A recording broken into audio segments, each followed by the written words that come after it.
नमस्कार दोस्तों, आज की इस वीडियो में हम बात करेंगे कि ऐसी कौन सी 4 चीज़ें हैं जो पॉइजनस होती है, तो उसको खाने से हमें बचना चाहिए। तो नॉलेज गाइस ज़रूर होना चाहिए कि ऐसी वो कौन सी चीज़ें होती है जो हमारे लिए पॉइजनस होती है, क्योंकि बहुत बार ऐसा होता है कि वो चीज़ें तो हम खा लेते हैं और उसके बाद जो इफेक्ट हमारे बॉडी पे दिखते हैं तो हम समझ नहीं पाते कि ये इफेक्ट एक्चुअल में आए कहाँ से है। तो वो उस सब्सटेंस से आए होते हैं जो आपने खाया होता है। तो सबसे पहला सब्सटेंस की अगर हम बात करें तो ये है गाइस ग्रीन पोटैटो।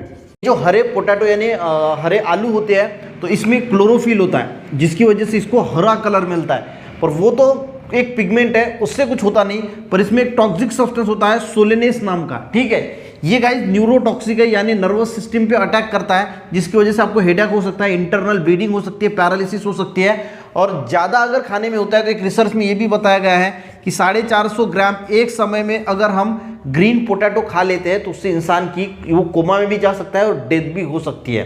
तो आलू लेते वक्त ये ज़रूर देखना चाहिए कि कोई आलू हरा तो नहीं है, क्योंकि एक तो आलू पूरा हरा हो सकता है या फिर उसका कोई पार्ट हरा हो सकता है। तो जो पार्ट हरा है उतना ही पॉइजनस होता है, उसमें ही सोलेनेस होता है, तो हम उसको काट के फेंक सकते हैं और बाकी आलू यूज़ कर सकते हैं। पर पूरा अगर आलू हरा है तो उसको कभी भी यूज़ नहीं करना चाहिए, वो न्यूरोटॉक्सिक होता है या आपको दिक्कत दे सकता है। दूसरा गाइस जो सब्सटेंस है उसका नाम है नटमेग, यानी इसको हम बोलते हैं जायफल। तो ये हम सब्जियों की मात्रा में थोड़ी क्वांटिटी में इसका यूज़ किया जाता है, पर ज़्यादा क्वांटिटी में अगर नटमेग को यूज़ किया जाता है, यानी जायफल को अगर यूज़ किया जाता है तो इसमें एक सब्सटेंस होता है मेरिस्टीसाइन करके।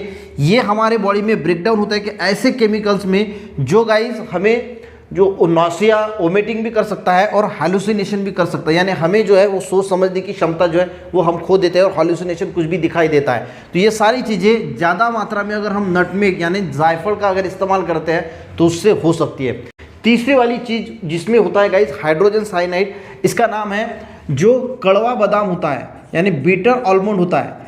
देखिए बादाम जो होता है, आलमंड जो होता है वो 2 टाइप्स का होता है, एक स्वीट होता है और एक कड़वा होता है। तो बहुत सारी कंपनीज में आपको मिलावट मिल जाती है, यानी जो स्वीट आलमंड्स होता है उसमें कड़वा बादाम जो है वो मिलावटी रूप में मिलाया जाता है। और इसी के साथ ये जो कड़वा बादाम होता है इसमें हाइड्रोजन साइनाइड होता है, और हम सबको पता है कि साइनाइड एक कितना पावरफुल जहर है। और ये अगर हम ज़्यादा मात्रा में खा लेते हैं, अगर 50 कड़वे बादाम अगर कोई खाता है तो उससे उसकी डेथ हो सकती है।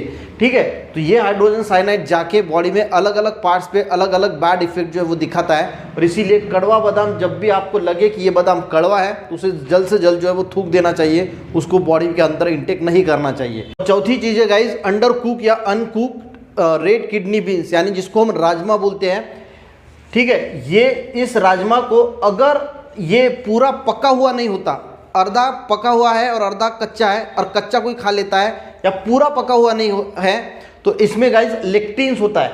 जब ये राजमा पूरा पक जाता है तो ये लैक्टिन जो है वो रिमूव हो जाता है। इस चीज़ को समझिए, राजमा जो होता है जब कच्चा होता है, ठीक है, यानी पूरा पका नहीं है या फिर पूरा कच्चा है, तो उसमें लेक्टिन्स नाम का एक टॉक्सिक सब्सटेंस होता है। तो ये आपके बॉडी में अलग अलग प्रकार की इम्पैक्ट डालेगा।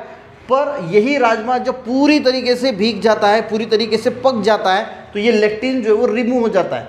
तो राजमा कभी भी अंडर कुक नहीं खाना चाहिए, यानी जो कच्चा होता है उसको या फिर जो आधा पका हुआ है उसको, उस राजमे को कभी भी इस्तेमाल नहीं करना चाहिए। जो राजमा पूरी तरीके से पका हुआ है, इसीलिए राजमा का यूज़ करते वक्त पहले 2 घंटे उसको अच्छी तरीके से भिगोइए और बाद में उसकी सब्जी बनाइए, ताकि वो पूरा का पूरा पक जाए। और पूरा का पूरा जब पक जाता है तो उसमें लेक्टिन जो है, जो टॉक्सिक सब्सटेंस है, ये रिमूव हो जाता है और फिर आपको राजमा जो है वो कोई भी खराब आपके लिए साबित नहीं होगा, यानी जो बैड इफेक्ट्स है राजमा का वो ख़त्म हो जाएगा।